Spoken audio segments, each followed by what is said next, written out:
दोस्तों स्वागत है आपका एक और नए वन शॉट के साथ में। जिन लोगों के भी ऑब्जेक्टिव एग्जाम है, फिजिक्स की ये 5वीं यूनिट है, सेकंड सेमेस्टर की केवल 3 यूनिट और जो हम आज शाम तक या कल तक खत्म कर देंगे और फिजिक्स पूरी आपकी खत्म हो जाएगी। केमिस्ट्री के पहले ही ऑब्जेक्टिव सारे करा चुके हैं, तो प्लेलिस्ट में जाके पढ़ना शुरू करिए। और जो 2-3 दिन बचे हैं इसमें हम आपकी जूलॉजी बॉटनी भी खत्म कर देंगे। बाकी क्लासेस पे भी काम कर रहे हैं, तो घबराना बिल्कुल नहीं है। ये है यूनिट नंबर 5 भाई, ठीक है। इसके most wanted 50-52 important objective questions हैं जो हमने उठाए हैं। पहला क्वेश्चन क्या है? पहला क्वेश्चन है ideal voltage source should have, यानी आइडियल का मतलब समझते हो आदर्श, यानी जो हमें, और सोर्स का मतलब क्या होता है जहां से हमें वोल्टेज मिलेगा। तो अगर जहां से हमें वोल्टेज चाहिए उसके लिए अगर हमें आदर्श परफेक्ट वोल्टेज सोर्स चाहिए तो उसके लिए क्या होना चाहिए? तो जीरो इंटरनल रेजिस्टेंस, यानी उसका जो आंतरिक प्रतिरोध है वो जीरो होना चाहिए, तब वो अच्छे से अच्छा वोल्टेज हमें प्रोवाइड कर पाएगा भाई, ठीक है। Reciprocity theorem leads to define the following. जो रेसिप्रोसिटी थ्योरम है वो किस लिए हम लोग इस्तेमाल करते हैं भाई? तो जो ट्रांसफर इंपीडेंस, सबसे पहले तो समझिए इंपीडेंस क्या होता है। देखो भाई, रेजिस्टेंस हम लोगों ने पढ़ रखा है, प्रतिरोध कहते थे, ठीक। आर से हम लोग लिखा करते थे, रेजिस्टेंस आर फॉर प्रतिरोध होता है। लेकिन जब भी कभी हम लोग एसी सर्किट की बात करते हैं, एसी क्या होता है भैया? एसी का मतलब होता है अल्टरनेटिंग करंट। जो हमारे घरों में लाइट आ रही है ये एसी लाइट है मेरे भाई, अल्टरनेटिंग करंट है। हिंदी में कहें तो प्रत्यावर्ती धारा है। तो जब हम लोग प्रत्यावर्ती धारा की बात करते हैं तो वहां पर रेजिस्टेंस नहीं, हम लोग क्या बोलते हैं? प्रतिबाधा, इंपीडेंस बोलते हैं, और उसे हम लोग जेड से लिखते हैं भाई, ठीक है। तो जो ट्रांसफर इंपीडेंस है उसे पता करने के लिए, उसे डिफाइन करने के लिए हम लोग रेसिप्रोसिटी थ्योरम का इस्तेमाल करते हैं। Time constant of a series, इन सब की डिस्क्रिप्टिव वीडियोस हम बना चुके हैं, तो आप आराम से उन्हें देखेंगे तो और अच्छे से समझ में आएगा। Time constant of a series RC circuit. देखो भैया, बहुत सारे सर्किट आपने 12th में पढ़े थे और हमने डिस्क्रिप्टिव वीडियो में भी बताए थे कि भैया एलआर सर्किट होता है, ठीक है, आरसी सर्किट होता है, एलसीआर सर्किट होता है। तो जो आरसी सर्किट है जिसमें एक आर का मतलब प्रतिरोध जुड़ा हुआ है, सी का मतलब जिसमें धारिता संधारित्र जुड़ा हुआ है, इसका टाइम कांस्टेंट क्या होगा? तो टाइम कांस्टेंट आरसी होगा, यानी इसका जो मात्रक होगा वो क्या होगा?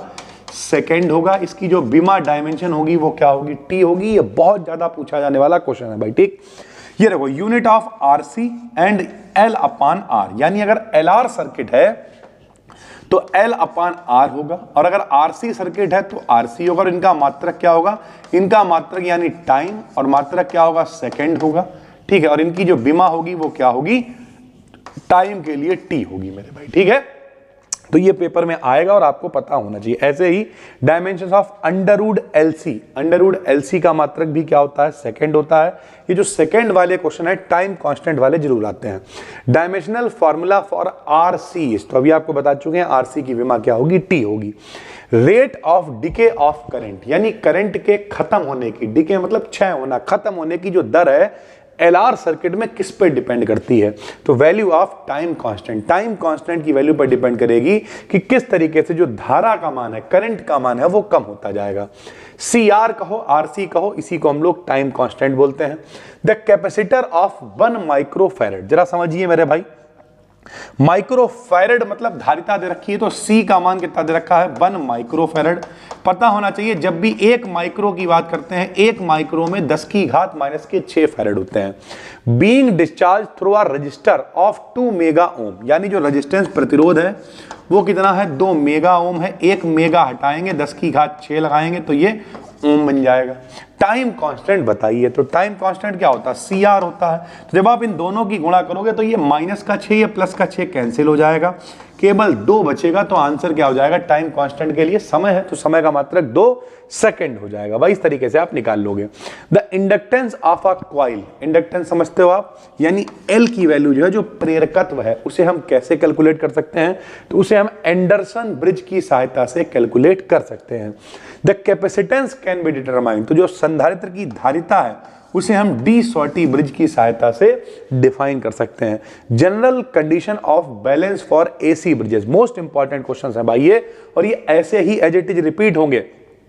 तो कोई भी कंडीशन हो, हमने आपको बता भी रखा है, जैसे हम लोगों ने व्हीट स्टोन सेतु पढ़ा था तो वहां पे क्या कंडीशन होती थी बताओ? P/Q बराबर R अपान S, यहाँ AC की बात हो रही है, तो अगर आप क्रॉस मल्टीप्लाई कर लोगे तो Z1 Z4 बराबर Z2 Z3, यहाँ पे 4 प्रतिरोध PQRS लिया करते थे व्हीटस्टोन सेतु में, यहाँ हम लोग प्रतिरोध की बात ही नहीं कर रहे हैं, यहाँ इंपीडेंस की बात कर रहे हैं क्योंकि AC सर्किट है। तो अगर हम इसे ऐसे लिख दें कि भैया Z1 अपान Z2 बराबर Z3 अपान Z4, तब भी गलत नहीं है, ठीक है, तो ऐसे लिख के आ सकता है। तो ये बैलेंस कंडीशन होती है AC सर्किट के लिए।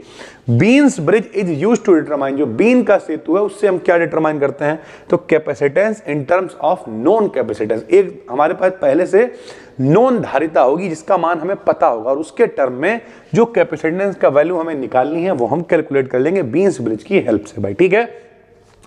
अगला क्वेश्चन क्या है, इन मैक्सवेल्स एलसी ब्रिज, जो मैक्सवेल का ब्रिज है, द इंडक्टेंस इज डिटरमाइंड, इसमें हम लोग इंडक्टेंस यानी एल की वैल्यू को निकालते हैं किसके टर्म में, तो नॉन कैपेसिटेंस यानी धारिता के टर्म में। मैक्सवेल ब्रिज क्या निकालता है, तो अभी बताया आपको, इंडक्टेंस को निकालता है नॉन कैपेसिटेंस के टर्म में। Wien's bridge is used mainly for the measurement of frequencies, तो जो वीन का सेतु है उसमें हमेशा ज्यादा वाले जो मान है, लार्ज फ्रीक्वेंसीज हैं, हाई फ्रीक्वेंसीज हैं, उनकी वैल्यू को हम लोग कैलकुलेट करते हैं। शेयरिंग ब्रिज किसके लिए इस्तेमाल होता है, तो शेयरिंग ब्रिज से भी हम लोग कैपेसिटेंस यानी सी की वैल्यू यानी धारिता को कैलकुलेट करते हैं। AC bridges are used for the measurement of, तो जो भी एसी ब्रिजेस हैं, चाहे वो शेयरिंग ब्रिज हो, वीन्स ब्रिज हो, इस तरीके के जो भी ब्रिजेस हैं उनसे हम लोग क्या कैलकुलेट करते हैं, तो इंडक्टेंस एल की वैल्यू निकालते हैं, कैपेसिटेंस सी की वैल्यू निकालते हैं, फ्रीक्वेंसी एफ की वैल्यू निकालते हैं। तो इन सब वैल्यूज को हम लोग एसी ब्रिजेस की हेल्प से कैलकुलेट करते हैं।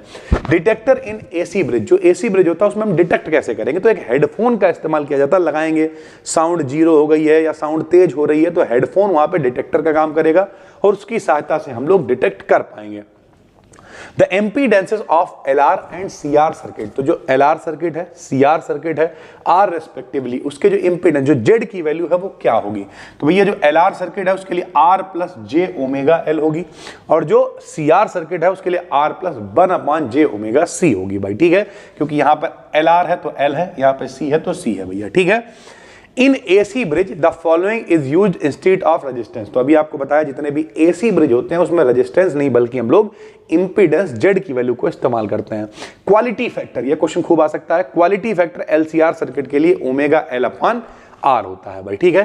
किरचॉफ के जो नियम है किस पे लागू होते हैं, तो डीसी और एसी दोनों सर्किट पर ये लागू हो जाते हैं किरचॉफ के नियम। किरचॉफ का पहला नियम किसके संरक्षण पे, किसके कंजर्वेशन के पर आधारित होता है, तो चार्ज के कंजर्वेशन पर आधारित होता है, ये बहुत इंपॉर्टेंट क्वेश्चन। और दूसरा वाला एनर्जी के कंजर्वेशन पर आधारित होता है। पहले वाले लॉ को करंट लॉ भी कहते हैं, दूसरे वाले को वोल्टेज लॉ भी हम लोग कहते हैं। थेवेनिन्स इक्विवेलेंट सर्किट, जो थेवेनिन्स का इक्विवेलेंट सर्किट है ये हमने थ्योरम आपको प्रूव करा दी है। वोल्टेज सोर्स होता है इसमें और साथ में सीरीज में, श्रेणी क्रम में यानी सीधे सीधे एक इंपीडेंस इसमें जुड़ा होता है, जिसे हम लोग वोल्टेज, जिसे हम लोग थेवेनिन्स इक्विवेलेंट सर्किट कहते हैं। अब बैलिस्टिक गैल्वेनोमीटर क्या नापता है, तो बैलिस्टिक गैल्वेनोमीटर चार्ज यानी आवेश को नापता है।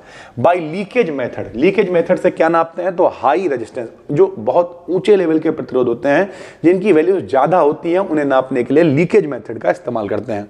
Which type of measurement is not done, कौन से चीजों का इस्तेमाल नहीं कर सकते हम शेयरिंग ब्रिज से नापने के लिए, तो जो बड़े रेजिस्टेंस हैं उन्हें नापने के लिए हम लोग शेयरिंग ब्रिज का इस्तेमाल नहीं करते हैं, बल्कि काहे से नापेंगे, लीकेज मेथड से नापेंगे। Which is more suitable to measure the perfect capacitor, capacitor को सही से नापने के लिए सबसे अच्छा कौन है, तो डी शॉर्टी ब्रिज सबसे अच्छा है कैपेसिटर को नापने के लिए। Which bridge can be use to measure inductance, तो अभी हम लोग देख चुके हैं, मैक्सवेल से भी इंडक्टेंस नाप लेते हैं नॉन कैपेसिटर के टर्म में, और एंडरसन ब्रिज से भी हम लोग कैपेसिटेंस को सी की वैल्यू को नाप सकते हैं। The superposition theorem is applicable to, तो सुपरपोजिशन थ्योरम किस पे लगती है, तो वोल्टेज और करंट के लिए भाई, ठीक है। Real power consumption in a circuit is least when it constants, यानी कोई भी सर्किट कम से कम पावर कब लेगा, जब उसमें एक हाई आर यानी प्रतिरोध की वैल्यू बहुत ज्यादा होगी और लो एल यानी जो इंडक्टेंस है यानी जो प्रेरकत्व है उसकी वैल्यू बहुत कम होगी। L be the inductance and R be the resistance, तो इसका टाइम कांस्टेंट क्या होगा, तो एल अपान आर की वैल्यू भी टी के बराबर होती है। Time constant of CR circuit, तो भैया चाहे उसे आरसी लिख के आ जाए पेपर में या सीआर लिख के आ जाए, दोनों की बात एक ही है, टाइम कांस्टेंट है, इसकी वैल्यू टी होगी। इन द लीकेज मेथड, अभी आपको बताया लीकेज मेथड में जो रेजिस्टेंस होता है बहुत ज्यादा होता है और उसे हम नाप सकते हैं। In AC bridge balance conditions कितनी होती हैं, तो 2 बैलेंस कंडीशंस होती हैं एसी ब्रिजेस के लिए। Unit of RC and L upon R second होगी। Thevenin's theorem reduces a complicated two terminal circuit हुआ। देखो भैया थेवेनिन्स थ्योरम का काम ही क्या है, जो कॉम्प्लिकेटेड सर्किट्स होंगे उन्हें इक्विवेलेंट नॉर्मल सर्किट में लेके आएगी। सिंपल सीरीज सर्किट एक सीधा सीधा सर्किट हो जाएगा जिसमें एक वोल्टेज सोर्स हो जाएगा और एक साथ में क्या आ जाएगा, इंपीडेंस आ जाएगा, दोनों कनेक्ट होकर इक्विवेलेंट सर्किट बन जाएगा। थेवेनिन्स थ्योरम का यही काम है। नॉर्टन्स थ्योरम में क्या क्या होता है इक्विवेलेंट सर्किट में, तो एक तो करंट सोर्स होता है और उसके पैरेलल में यानी समांतर क्रम में एक इंपीडेंस लगा होता है। थेवेनिन्स वाले में सीरीज में लगा होता है और नॉर्टन्स वाले में कहां, पैरेलल लगा होता है। ये सारी थ्योरम्स हमने प्रूव कराई हैं अगर आपने डिस्क्रिप्टिव वीडियो देखी होगी। नेचुरल फ्रीक्वेंसी एलसी सर्किट के लिए क्या होती है, तो आपको पता ही है, हम लोग 12th क्लास से पढ़ते चले जा रहे हैं। अनुनादी आवृत्ति कह दे, नेचुरल फ्रीक्वेंसी कह दे, नेचुरल आवृत्ति कह दे, तो 1/2 पाई अंडर LC हो जाएगा। ट्रांसफार्मर का इस्तेमाल कहां होता है, तो प्रत्यावर्ती धारा में, सिर्फ एसी करंट को नापने के लिए नहीं ट्रांसफार्मर का इस्तेमाल होता है। ट्रांसफार्मर दो तरीके के होते हैं, ऊंचाई एक अपचाई, वोल्टेज को बढ़ाने के लिए घटा यानी विभव में परिवर्तन करने के लिए, वोल्टेज में परिवर्तन करने के लिए, एसी वोल्टेज में परिवर्तन करने के लिए ट्रांसफार्मर्स का इस्तेमाल करते हैं। यूनिट ऑफ रेजिस्टेंस, मात्रक पूछ रहा है, तो भैया आर फॉर रेजिस्टेंस। रेजिस्टेंस का मात्रक क्या होता है, तो ओम मात्रक होता है। इंडक्टेंस का मात्रक क्या होता है, हेनरी होता है। और साथ में कैपेसिटेंस धारिता का मात्रक क्या होता है, तो फैराड होता है। ये मात्रक आपको जरूर पता होना चाहिए। Which one does not have dimension of time, तो जो एलसी है, एलसी का मात्रक टाइम के बराबर नहीं होता है भाई, ठीक है।